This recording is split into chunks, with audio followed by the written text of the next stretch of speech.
Ikaw na lang ba ang hindi nakakakilala sa Tiangca-Pedra supplements ng Simple Supplements?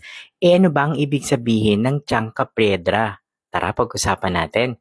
Pero bagong lahat, mag-follow ka muna sa akin, mag-heart ka, mag-comment ka, ilagay mo ako sa yung favorites at share mo na rin.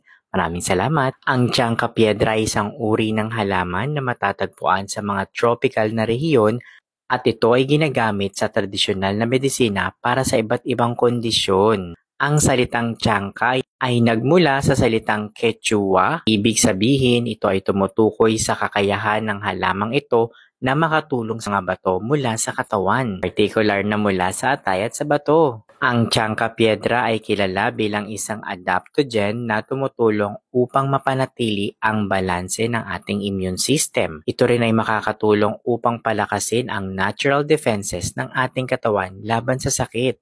Isa ring mahalagang benepisyo ng tiyangka piedra ay makakatulong kung ikaw ay mayroong uric acid. Alam nyo ba na ang pagkakaroon ng mataas na uric acid level ay maaaring magdulot ng pananakit at pamamaga, kaya't ang paggamit nito bilang suplemento ay nakakatulong upang maiwasan ang problemang ito.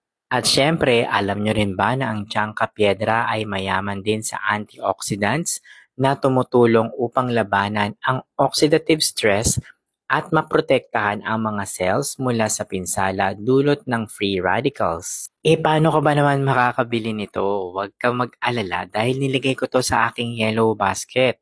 Basta mag-follow ka muna sa akin, mag-heart ka, mag-comment ka, ilagay mo na rin ako sa iyong favorites at i-share mo na rin.